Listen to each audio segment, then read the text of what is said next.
Hi, I'm Dr. Gemma, and welcome back to Cognitive, the Knitting Psychology podcast. Cheerfully and somewhat irregularly in business since 2008. Segments today may include what's on my hooks, needles, and spindles, a strategy, something I really like, put a lid on it, oh shoot, and blather. So sit back, put your feet up, pick up your knitting, crocheting, spinning, weaving, or dyeing, or any other yarny thing you're doing, and get ready to enjoy. Well, hello, it's Dr. Gemma. This is episode 154 of the Cognitive Podcast, and it's called This is Halloween, but the trick is on me. I recorded this last night on Halloween. Tonight is All Saints' Day, November 1st, 2023. So I had a bit of a trick-or-treat experience myself. I have no idea what happened to the recording. Just was not on my recorder today. So there we go. There's my trick-or-treat. This episode, usually I would say it's going to be uploaded on November 4th. I'm kind of rethinking that right now because we're getting close to CFR and I want to get in this episode and the next before CFR. The other good news, that's Cognitive Fiber Retreat, you know that. The other good news was today was really a great day in many ways, and so we have some extra additions to the episode to make it a little spicier, not in any bad way, the kids can still listen. So it's been a kind of exciting day, so happy November 1st, 2023, it's about 8 p.m. Warm thanks, of course, to everyone who is supporting CFR 2023.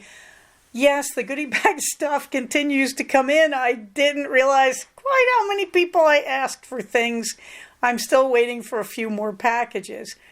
The downside of this, I want to sort of give a salute to our own Tina, who was our soap vendor. Tina can't come, and that's hard because Tina's been to so many of the CFRs. And so it's hard because I was excited she was a vendor, and it's hard that she can't make it. And it's hard to have a CFR without our own Tina.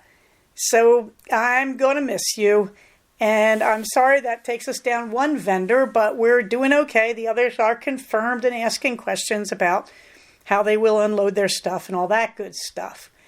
All right, on the other side of things, Sustainable Living. She is looking for copies of the Fair Isle books that I list in the show notes. And I'm not sure if I'm going to be able to fit them in with my packing to get them to the retreat. So if anybody has copies of those Fair Isle books, these are the Mucklestone books, please consider bringing them. If I can find a way to squeeze mine in, I will. First, I have to locate them because my study is literally buried right now in CFR stuff. I'm a little stunned. Paleo, thank you for your post to the last episode. I guess it was at 153. At any rate, you put up a good post about you consider what I described in the last episode as a deconstructed egg roll. That's a great way to describe it. And you listed a few interesting things in your recipe for that, and you call it a deconstructed egg roll, and I think of it now as this kind of phony Chinese stir fry.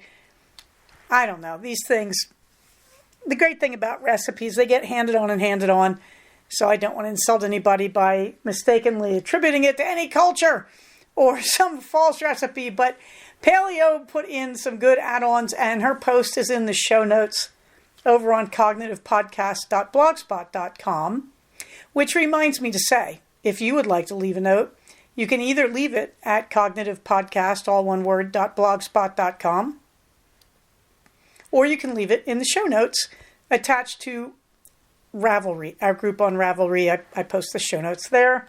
I posted these show notes last night when I thought I had finished recording this and assembling it, and I was wrong.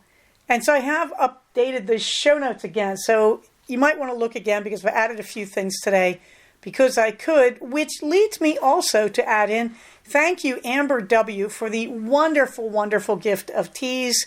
Amber had some spare Plum Deluxe, and so she sent me some of my absolute favorites.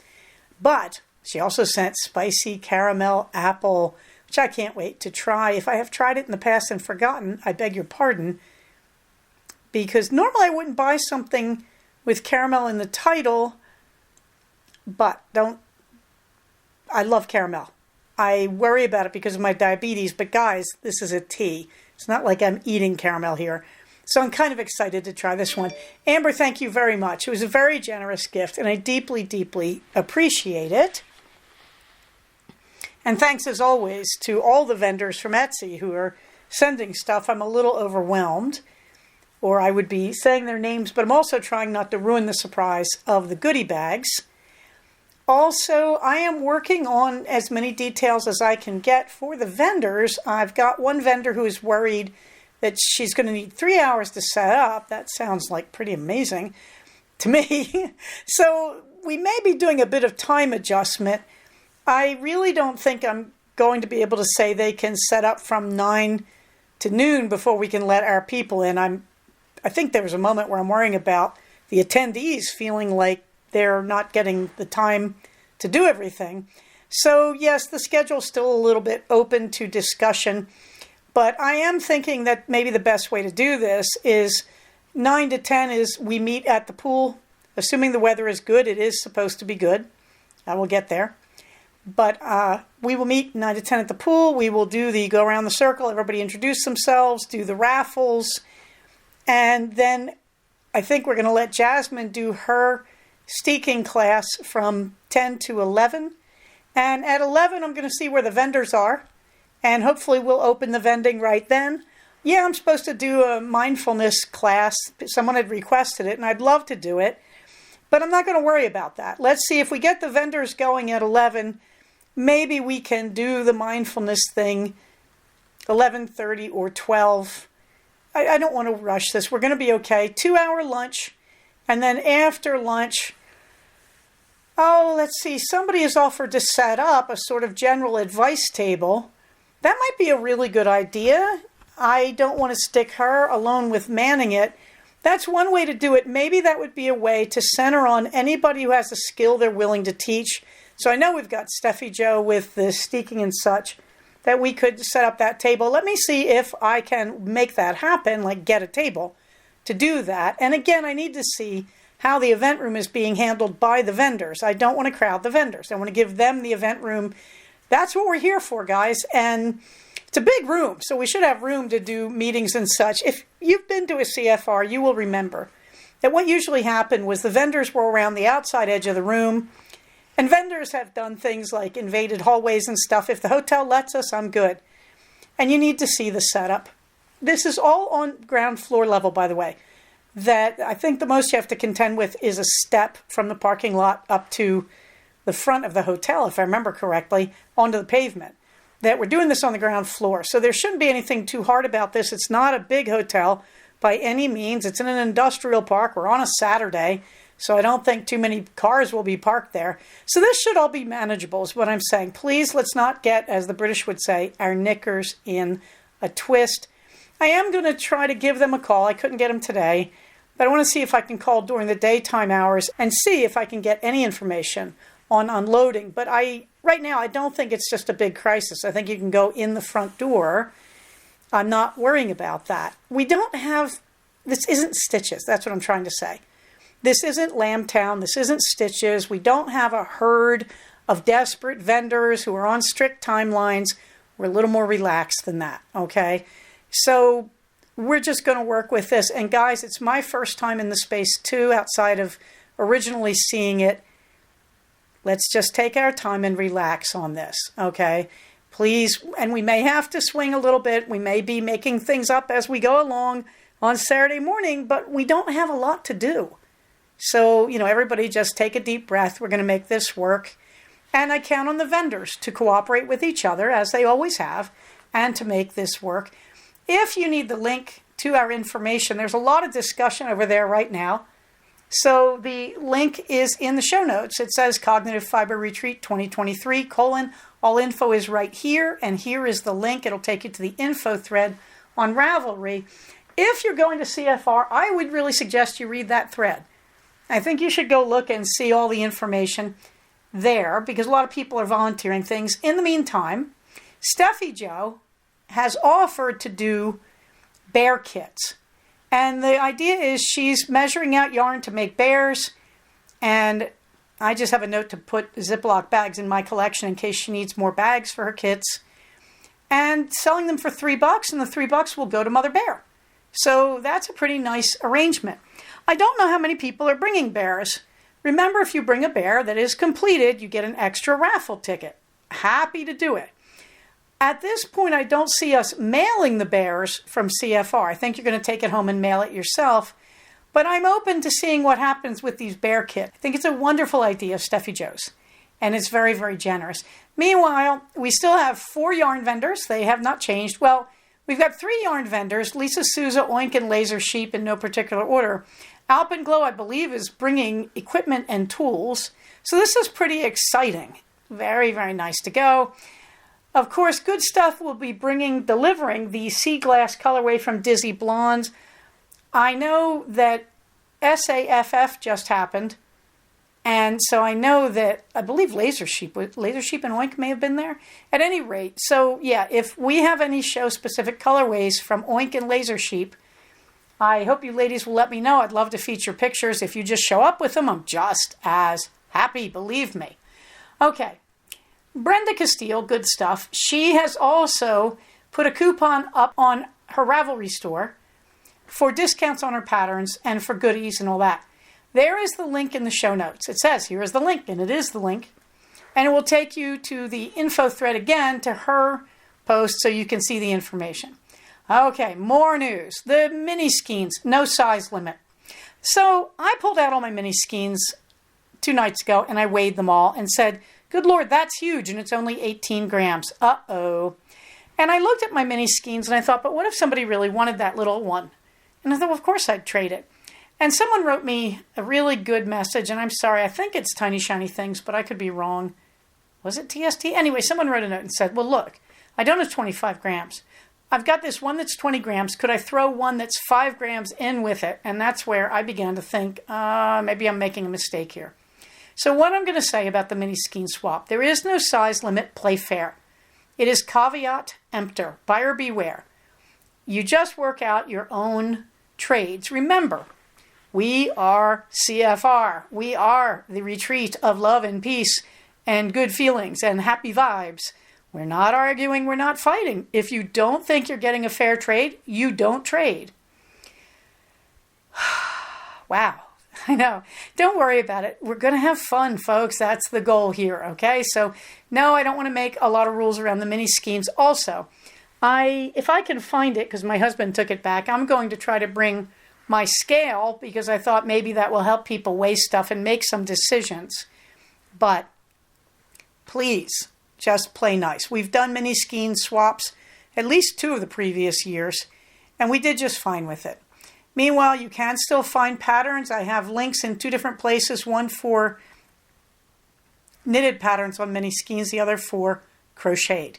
They're in the show notes, folks. The goodie bags, Friday night after dinner. That will be the official goodie bag stuffing. I know Gigi Knitmore wants to be in on that. So Knitmores, I hope you're there in time because I would love that too.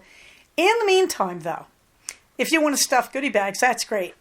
You'll need to know my room number. That would be great if I knew my room number. This is another reason I have to call the hotel tomorrow because I couldn't get them. I couldn't get them today because I got stuck between patients. It's a long story. Try to remember, I am running a full-time life here like all the rest of you, you know. So, okay.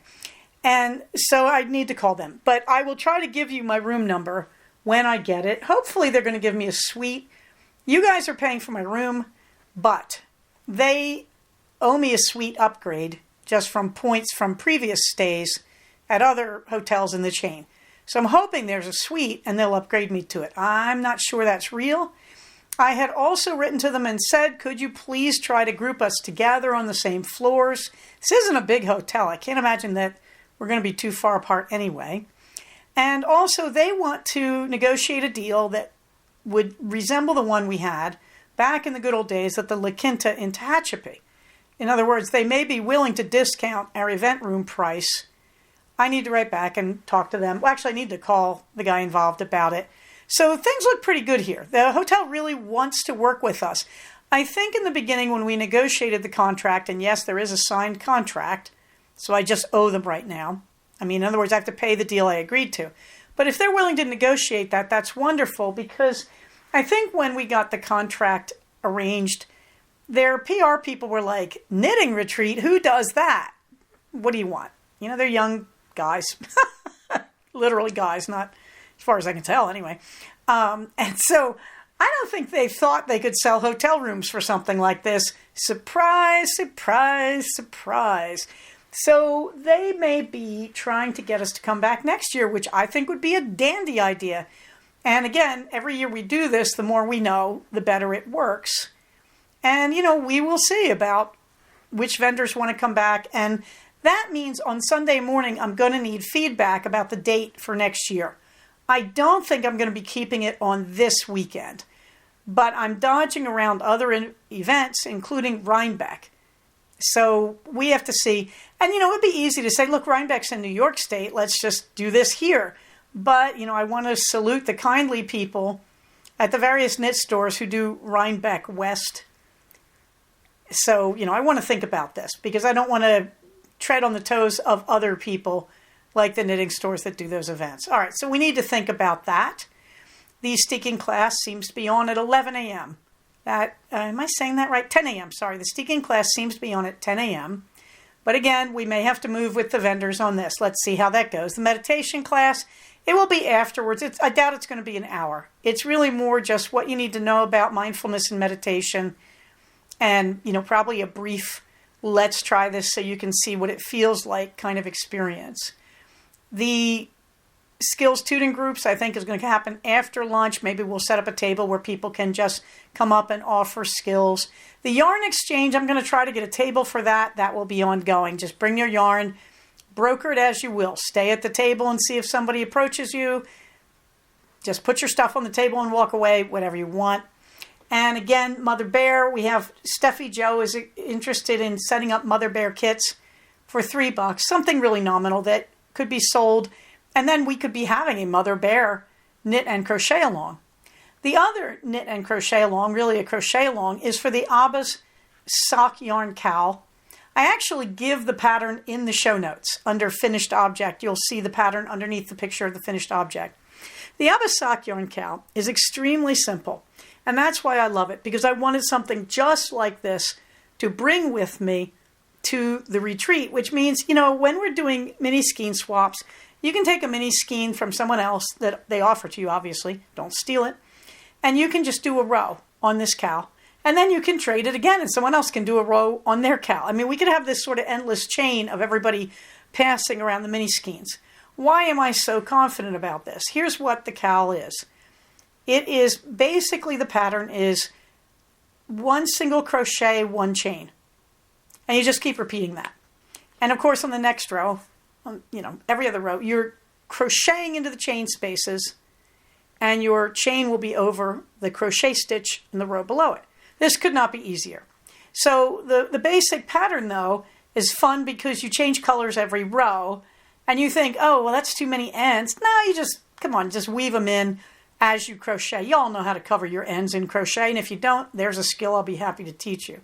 So what I would tell you is, if you want to play this game, you get a D as in dog crochet hook, and you chain. I originally changed 166. That's what's in the pattern. I like it better just a little bit bigger, so on my second one, I chained 176. You're making a long loop, which you will double around your neck. Okay, so you chain, I'll say 176, and then you close the circle with a slip stitch. And you make sure you don't twist it, of course. Row 1 is, you can take a new color. Actually, I do my chain and my row 1 in the same color. It's just faster. Okay, so you're going to close that big loop of your chain stitches. She says to use foundation single crochet. Sure, I don't care. Whatever you like to do for your original row. Okay, and then what you're going to do, on the first row, you chain 2 above that slip stitch you just made. That counts as your first single crochet and your first chain stitch. And then in the next chain, you are going to do a single crochet and chain 1. And then in the next chain space, we're doing the foundation row, you're skipping 1 chain with each of these. So every other chain, you do single crochet and then a chain stitch. You just do that all the way around. Now you've got row 1. You are going to connect the end of row 1 to the beginning with a slip stitch, and there you can tie it off, and that's it. And now you can change colors. In order to keep the cowl from having a big bulky area where you keep changing color, because you're stopping at the end of every row, first of all, you can stop this and start this wherever you want. You can go in any direction you want. It's kind of interesting that way. But the other thing is, because you're doing this, it's really, really simple to change colors anywhere you want. So I usually go down 5 chains or so from the last place I changed colors. And then I just go in and I chain 2. And of course that counts as the first single crochet and the first chain stitch. And then in the next open chain, I do a single crochet, chain 1, and you just go around like that. And you get to the end, you tie it off by doing a slip stitch into your original chain and then pulling the yarn through and cutting the yarn and going to your next color. This is so idiotically easy. The pattern is in the show notes if I'm not being clear. And we have the weather forecast. Yay! And yes, it finally has reached that time where we can say that. And so I am posting a picture of the weather forecast in the show notes. Now, I can't guarantee it, but this is Southern California. The weather doesn't change a whole heck of a lot. So I've posted from Thursday the 9th through Sunday the 12th, and you will see Thursday is 78 degrees with a low of 56. Friday is 73, Saturday is 72, and in the morning it's going to be in the 50s. Keep that in mind. So that's when you might bring a sweater. I'm on the last cuff. I'll get back of the Llama Love. That will be when I wear that sweater, I hope. So Saturday, the Saturday morning, it's going to be coming up from Friday night's low of 52. The high on Saturday is 72. The low that night is 51. Sunday, the high is 73. It's in the show notes. Yay! We have a 10-day weather forecast, but it looks pretty good.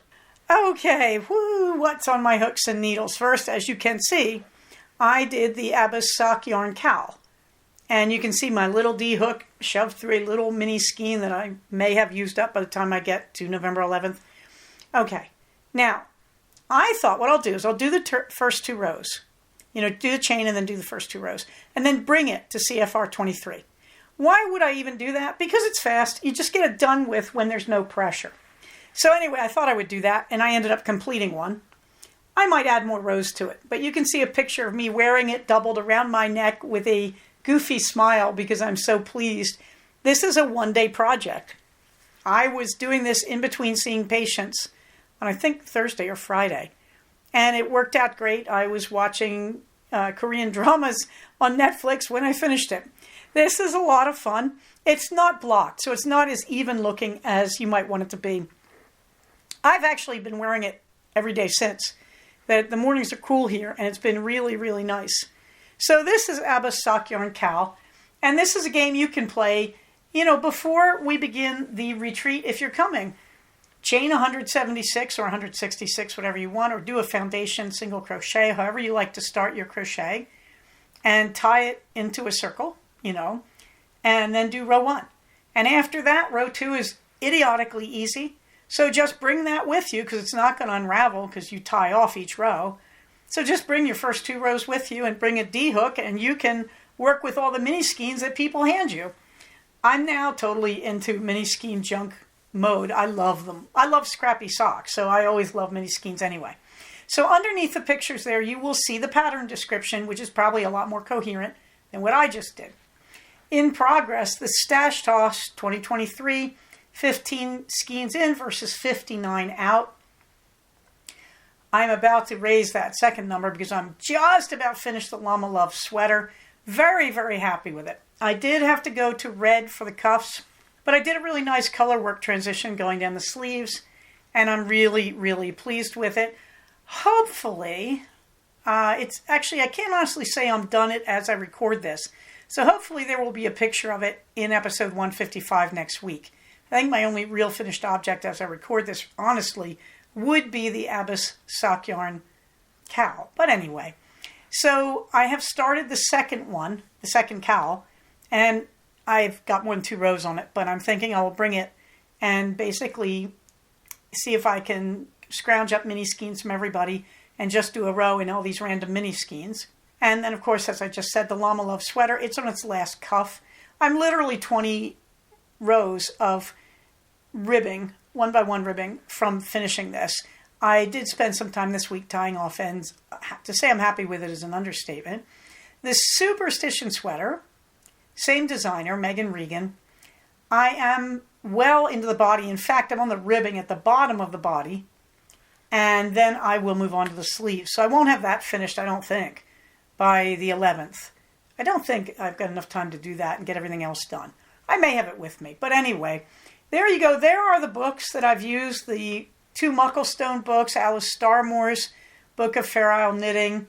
And so anybody who wants to bring those books, I know we have people interested in looking at them. And sadly, at the bottom, the Pennsylvania Dutch embroidery, because I just have not had time to sit down and do embroidery. Dizzy Blondes, I do believe the skill I will be offering is I think I'm going to bring my nano wheel that I need to set up. I know somebody else wanted to do that. So I will try to remember to bring my nano wheel and we can do setup together. I always tell myself I'm going to knit at Cognitive Fiber Retreats, and I never do. I always end up spinning, except for the very first one, because I think I didn't know how to spin at that point. Wow. Anyway, and I don't have combs that I can locate because I want to brush out Minerva's fur to see if I can get that into condition to spin it. So we will see. I really just can't commit myself to thinking about spinning right now, but I know I want to do it at CFR. I've got plenty of fluff around to do. Let's get on to a strategy while Dr. Gemma takes a deep breath and tries to calm down. Because CFR, the pressure, it's real. And it always goes off well. Everybody works it out. You know, there's always a bit of panic on various sides, but it works out. This is probably why we need a mindfulness session. Let's get on to a strategy. Now, I keep talking about my favorite thing. The dog is not going to play the piano, which is my way of saying you have to learn not to ask people for what they cannot give you. If a person does not have a skill, they certainly can't invent it for you if you want it from them. And so it means people you love, or who love you deeply, like the dog in my metaphor, they may want to do what you want, but they may not even know how. So sometimes you have to get real about who people are, accept that, and move forward. Now, one of the things that goes wrong there, people think that I'm saying, so it's okay. For example, if you get a person, maybe a friend or a partner, who does not know how to play fair in an argument, it sounds to some people like I'm saying, well, you accept them and so what they're doing is okay. No. No, diddy, no, no, no, no. What they're doing is not okay. But that's not what I'm after. I'm after your internal state. So you recognize that this particular dog doesn't have a skill, that it can't play the piano and it's never going to. And you may feel victimized by that, and that may be completely fair and reasonable. But your job is to walk away from that situation realizing you don't have the power to change it. And this is where everybody gets hung up and goes, but how do I do that? It really hurts me that they do that. Yeah, this one takes a lot of practice. You could call it reality testing. It's certainly a variant of it. I think of it as depersonalization. When somebody is saying something to you, it is what exists in their mind. It is not an objective truth just because it came out of their mouth. Now, it may be, but it may also be completely inaccurate or incorrect. Okay, but whatever it is, true or false, good or bad, whatever, it exists in their mind. It is not some kind of object truth. So you don't have to accept it. And what would happen if you acted that way? That you just heard things that people said to you and said, well, that's your opinion, but it doesn't mean it's true. And when you think about this, we do this a heck of a lot. That you're walking down the street in LA and some person you've never met, maybe they're a little crazy, they walk up to you and they say something crazy to you. You don't look at them and say, oh, you said that, it must be true, and get angry. You look at them and you go, something's wrong with you. You're walking up to a total stranger and saying something objectionable. I'm inviting you to try that with everybody, not just the crazy person you meet on the street. That in other words, until you accept a statement, it is not about you. It becomes about you when you accept it and agree to have a negative response, to argue, to defend yourself, to have hurt feelings. But until you agree, the other person who maybe lacks a skill, they are simply expressing their internal state as directed towards you. It's not about you. It's almost always. Now, there are exceptions, let's be honest. If you love and trust somebody, if my husband walks up to me and he says, you really shouldn't have said that, I'm going to take him seriously. Why? I've been with the guy 35 years. I trust him. But also, I know he would not say it frivolously. He is a nice person. He would not say something to randomly hurt me. So yes, I'm going to take him seriously. I'm not going to depersonalize that too much. I'm going to listen to him. But even with him, if he's upset, I will look at him and go, okay, first thing I need to do is realize this isn't really going to be accurate. He's too upset. It's not going to be about me. So when I am telling you to remember the dog can't play the piano, stop asking people to do what they cannot do, I'm not telling you to accept it as okay. I'm asking you to depersonalize. I'm asking you to look at them and say, this is about them. This isn't about me right now. When that happens, it's amazing the changes you get. So, for example, I'll give you the easy one. When my husband and I were first married, we would argue at bedtime all the time.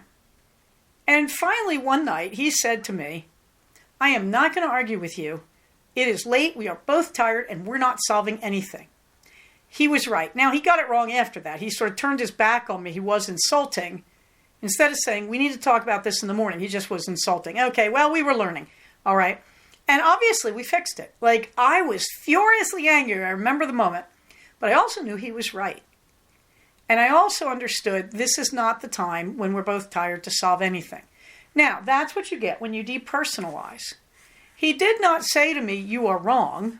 He was still angry. We had to work on that, but we were young. Okay, but he didn't say you're wrong. He didn't make accusations. All he did was depersonalize. He said, we should not do this now. We're both tired. He didn't say you're too tired and you're picking a fight, which I think I was at the time. I suspect this one was more about me than about him. Okay, that's a depersonalization. When you stop and say, is there something else contributing here? So maybe we're not being accurate in what we say.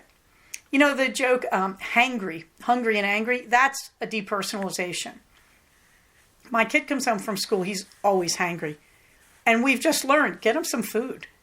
He's hungry, and so he's in a bad mood, give him some food.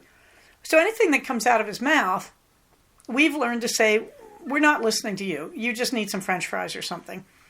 And he's learned it from that. And so he has learned at night when we are unhappy with each other, we've all learned to say, are we doing this because we're tired? Because we all do it. But we all know it. And so we very rarely argue at night. We really watch out for that.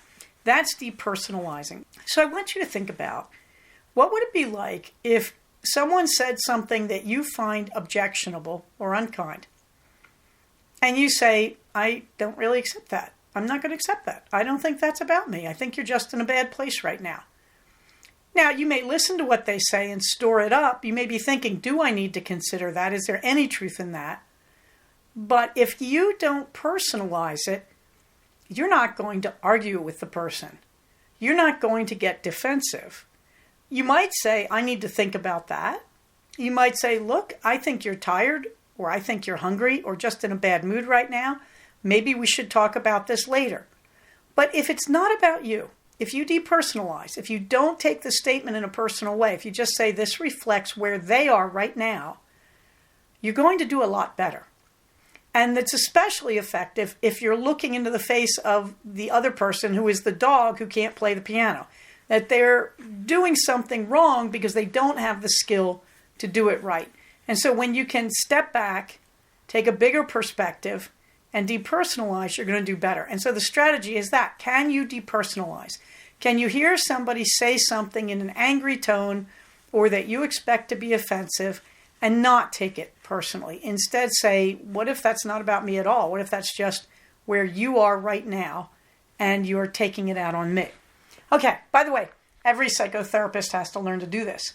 Patients come in, some of them are crazy, and they're angry at us, and we just can't take it personally. You won't be able to stay in my profession if you do that. So I know whereof I speak on this one. Fluffy books. Well, I'm still at the tail end of the 4th of the Smythe Smith series, The Secrets of Sir Richard Kenworthy. I have too many other things going on, so haven't finished it, but I'm also not wanting the Bridgerton series to end, although Julia Quinn's written plenty of other books. Something I really like. I finished Mr. Queen, a Korean historical drama on Netflix. I have to tell you, these K-dramas, the historical ones, don't let you down. They do a lot of gender-bending type of things, and I don't think they're doing it consciously. They're not thinking about it in that sense. It's more like it's a tool for them to discuss other issues.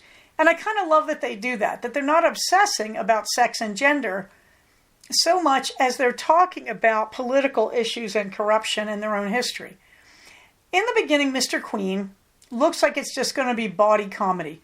This very successful, famous male cook gets involved in a political scandal, and in trying to escape the police, he ends up falling into a swimming pool.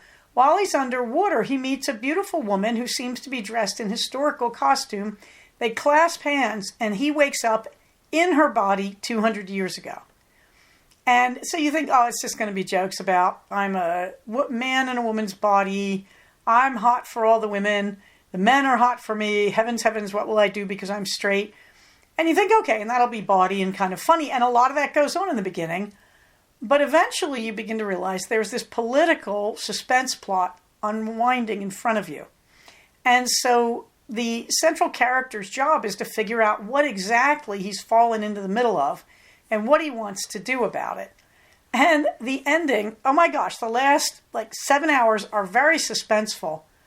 And they still get comedy into it. They still manage to make it funny in places. There's quite a few subplots.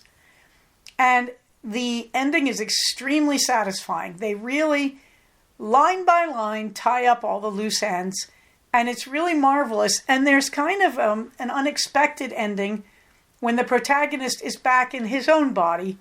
What has been going on while he wasn't in his body? And he's finding that out gradually throughout the series too. Although he very rarely is able to get back to his own body, he begins to put 2 and 2 together about why he's in this kind of karmic situation. So something I really like, Mr. Queen on Netflix. Hang in there. When you get to about episode 13, it gets wildly fascinating and suspenseful. Also, you will see a picture of me wearing a yarn tensioning ring. It looks like a cat with its tail wrapped around my finger. The end of the tail is a hook. And you can see me knitting on this superstition sweater. And you can see how in that one I'm using the ring to tension. I really didn't know how to do it. I just tried a few different combinations. This is how it works for me. I never thought I'd use one of these. It was a gift, and I thought I should, hint, hint, probably try this before CFR 23, hint, hint. So, I will hopefully come back and thank that vendor, because I didn't expect to like this. I really thought, this is just some gimmick for jewelry makers to make something for knitters or something. No, I'm wearing it now. I love the ring. I wear it almost every day on my left index finger. I've used it for tensioning for both crochet and knitting. It works great. It especially works when your hands are sweaty or damp from doing dishes or something. This is the thing you're going to use in the summer, is what I'm saying, when your hands are getting hot. This is a great tool. This also makes me think twice about the Portuguese knitting pins, that it's the same thing, but you wear it in a pin on your blouse. I am now curious about trying that. I never thought I would be interested in that. I can't imagine how you do it, but that's part of the fun. So this is actually a nifty little tool, and they are available on Etsy, and you might want to shop our Etsy vendors for this. Put a lid on it. Tea tastings, no, but I got the beautiful package from Amber Weinberg, so I will be doing that spicy caramel apple. I have a feeling I might have tried a sampler of that before and liked it, but I hadn't ordered it. At any rate, thank you, Amber. I really appreciate it. It's quite a generous gift. I know the value of it, and I appreciate it. And also, I splurged on the non-caffeine version of the Advent calendar from Plum Deluxe. Now, I have a rule, don't get Advent calendars. They're always a letdown. Now, ones with little chocolate, sure, except I'm diabetic. But ones with tea, sure. It's the knitting ones I've always found a bit of a not so great experience. But I suddenly realized I have tried a lot of the caffeine flavors. I like to drink my caffeinated tea hot. And I've tried a lot of the caffeine from Plum Deluxe. So I thought, why not the non-caffeine? I haven't really explored those, and I keep saying I want to explore their rooibos. If you get this calendar, it comes very quickly. It's beautiful, and I believe there are pictures further down in the show notes. I may have to incorporate them. I may not yet have incorporated those. But anyway, let me see. I've got different versions of the show notes. Did I put? No, I'll have to put the Advent calendar in the show notes. But I did get the Advent calendar. It did come today. I'm not going to start using it till December 1st. So hopefully we'll have a lot of non-caffeinated tea tastings when I get that. Very exciting. The pup date, Queenie has her appointment next Thursday morning, finally, to get her rabies and everything else. Nothing in watercolors in the Hubs date. The Project G that the Hubs is actively participating in now. He found a box of my embroideries that I made in the 1980s. Yes, 40 years old. They're beautiful. They're not yellowed. They're not rotted. They look wonderful. They are on cardboard backing, but they need to be framed. So 2 of them are there, and there's another one that a friend made for our wedding that I have to frame and hang. But there they are, my initials, really 3 of them, my 2 initials, and then my Scottish welcome sampler. It says Caod Mil Faute. I'm pronouncing it wrong. It means, in Scots Gaelic, 100,000 welcomes. And you can see my initials and the date on it. Very wonderful stuff. So I have a framing project when I get past, everything else right now. But Project G is amazing. We've cleared out so much of the garage. It's just amazing. Project T has been kind of staggering right now. Project Cookbook, well, today I made a recipe that should appear next week in episode 155. So the recipe will be in there, but I'm still doing new recipes and putting them in the cookbook box. I also need to finish transcribing recipes I've already got. So it's very fun to have that recipe box in the kitchen. It's just easy to get the recipes and pull them out. I might want to try to laminate or somehow waterproof these cards, but it's really cool to have this box, and I'm enjoying it. And Green Fingers, we are done planning for the year, and I'm just mulching things with my leftover tea leaves and watching the cold weather come through this week.